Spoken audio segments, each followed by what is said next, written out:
David Maidan, the government's chief negotiator on the Gilad Shalit prisoner swap, flew to Cairo on Saturday night to finalize the deal that will bring the soldier home.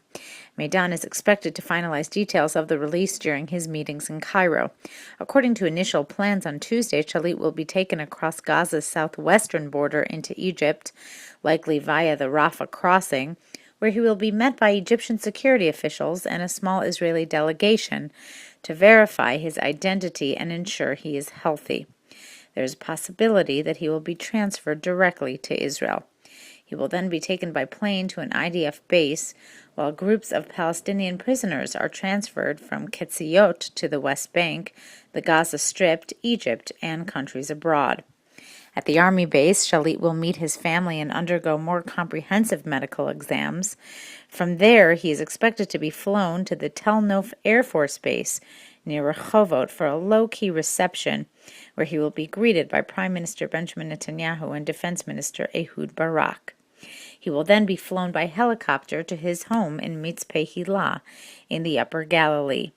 Over the weekend, the Defense Ministry decided to recognize Shalit as a disabled Army veteran, entitling him to medical assistance and other benefits for life. This will allow for a swift discharge from the Army, and he will not be required to appear before committees to receive the approval.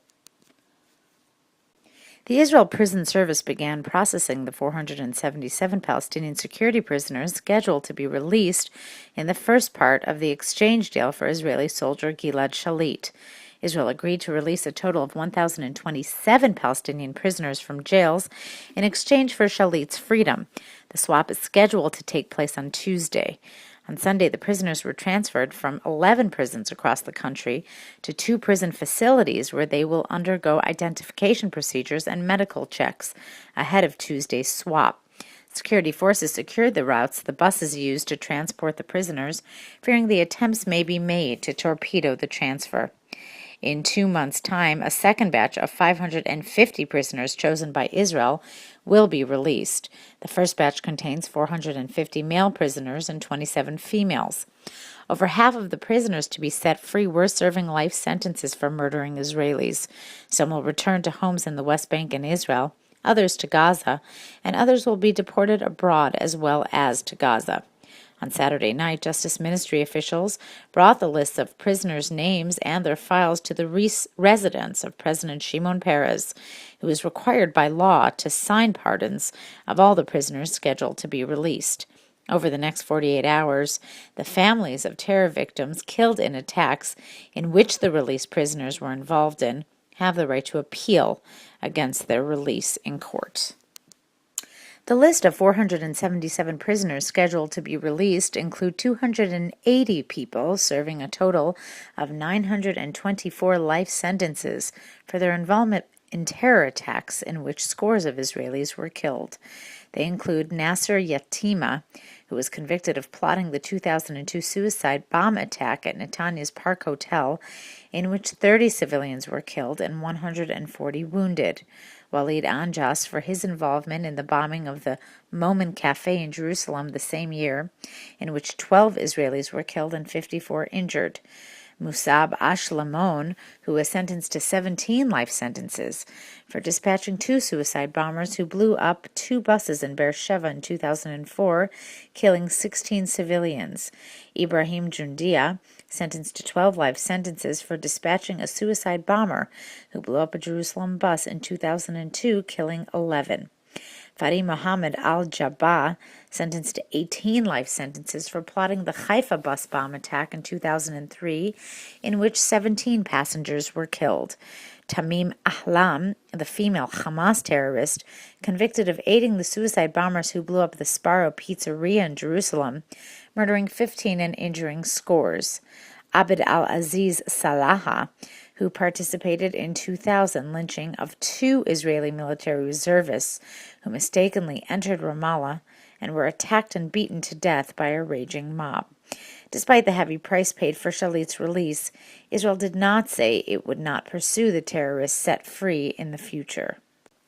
Germany's senior foreign intelligence representative said the prisoner swap deal to release Gilad Shalit is still fragile, and Iran's government could attempt to throw a wrench into the negotiation process to disrupt the agreement.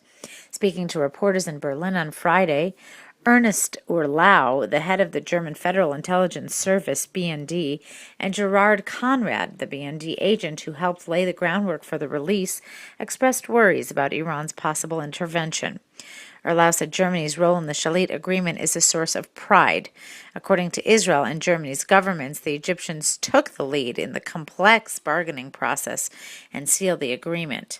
Conrad, who is in his 50s, was the head of BND office in Damascus between 1998 and 2002 and speaks fluent Arabic. He has crisscrossed the Middle East, including time in Gaza, Egypt, Israel, to secure Shalit's release. Urlau played a critical role in the talks to secure former IDF officer Elchanan Tenenbaum from Hezbollah imprisonment in 2004 as part of a prisoner swap. He led the talks in 2009 to gain the release of the bodies of two IDF reservists, Ehud Goldwasser and Eldad Regev, for the freedom of 5 terrorists, including Samir Kuntar. Sunday marks the 25th anniversary since Israeli Air Force navigator Ron Arad was captured after his plane crashed in Lebanon. Arad, who was captured alive by a local Shiite group Amal, was later handed over to Hezbollah, and some reports claimed he was later handed over to Iran. Israel failed to secure Arad's release and strike a deal for his freedom. In 2008, Hezbollah claimed he was no longer alive. At a recent ceremony to mark the 25th year since his abduction, his wife, Tammy Arad, spoke about the years that have gone by. The hopes that you will return and open the door vanished years ago, she said, and the expectations shrank to a modest hope, just to know what happened to you. She also spoke about the government's failure to bring her husband home, saying no one meant to bring him back, and by the time a decision was made to act otherwise, the opportunity to return her husband home was lost.